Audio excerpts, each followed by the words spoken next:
এই প্রথমবারের মতো বাংলাদেশের বর্তমান জনাব তারেক রহমানের এই সরকার মধ্যপ্রাচ্যের যুদ্ধ ঘোষণা হওয়ার পর থেকে শুধু মরদেহ রিসিভ করা বা তাদের পরিবার এটা নয়,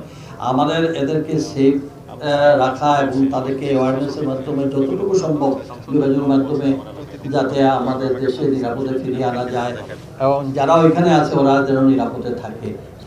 যার ডেড বডি আমরা রিসিভ করলাম তার বাড়ি হচ্ছে সন্দ্বীপের চট্টগ্রামে এবং আমরা মারা গেছেন উনি বাহরাইনে 2 মার্চে।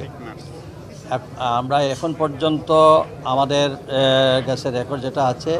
দেখা যায় 6 জন বাংলাদেশি এখন পর্যন্ত মারা গেছেন। তার মধ্যে আমরা আজকে এই ডেড বডি মধ্যপ্রাচ্যের এই ঘটনার পর থেকেই আমাদের মাননীয় প্রধানমন্ত্রী সার্বক্ষণিকভাবে আমাদের প্রবাসী কল্যাণ মন্ত্রণালয়, পররাষ্ট্র মন্ত্রণালয় এবং সিভিল এভিয়েশন মন্ত্রণালয়, এই 3 মন্ত্রণালয়ে এবং আমরা দায়িত্বপ্রাপ্ত যারা সংশ্লিষ্ট সংসদ সদস্য সবাই মিলে আমরা প্রতিনিয়ত খবর রাখছি। এখন আমরা আপাতত এই মরদেহ তাদের পরিবারের সদস্যদের কাছে আমরা হস্তান্তর করেছি এবং তাদেরকে আমাদের পক্ষ থেকে জাস্ট প্রিলিমিনারি তাদের এই দাফন কাফন করার জন্য আমরা লাশ পরিবহন এবং দাফন করার জন্য 35,000 টাকা আর আমাদের বিশেষ অনুদান এই মাত্র 50,000 টাকা দেওয়া হয়েছে এবং তাদের আরও 3 লক্ষ টাকা এবং তাদের যে আপনার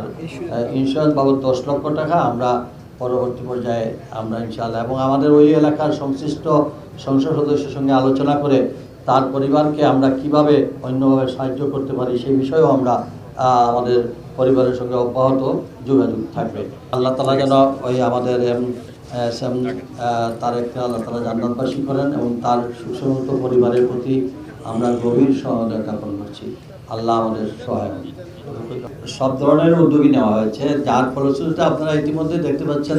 যে আমরা যতটা লাশ আসুক তাদেরকে আমরা রিসিভ যেমন করতেছি, তাদের পরিবারের সঙ্গে যোগাযোগ রাখছি, তাদের পারিবারিক সমস্যাগুলো যতটুকু সম্ভব আমরা সমাধান করার চেষ্টা করছি এবং একই সাথে আমাদের পররাষ্ট্র মন্ত্রণালয় পরবর্তীতে উনি বলবেন আমরা সেখানেও যেটা বলছেন ভিসার মেয়াদ সেটাও তো 1 মাস বাড়ছে, আরও কন্টিনিউয়াস প্রসেস ওনারা কি কূটনৈতিকভাবে ওনারা সেটাকে আরও অগ্রাধিকার দিয়ে তারা কাজ করেন সেটা উনি বলবেন। আর আমার মনে হয় এই প্রথমবারের মতো বাংলাদেশের বর্তমান জনাব তারেক রহমানের এই সরকার মধ্যপ্রাচ্যের যুদ্ধ ঘোষণা হওয়ার পর থেকে শুধু মরদেহ রিসিভ করা বা তাদের পরিবার এটা নয়, আমাদের এদেরকে সেফ রাখা এবং তাদেরকে অ্যাওয়ারনেসের মাধ্যমে যতটুকু সম্ভব যোগাযোগের মাধ্যমে যাতে আমাদের দেশে নিরাপদে ফিরিয়ে আনা যায় এবং যারা ওইখানে আছে ওরা যেন নিরাপদে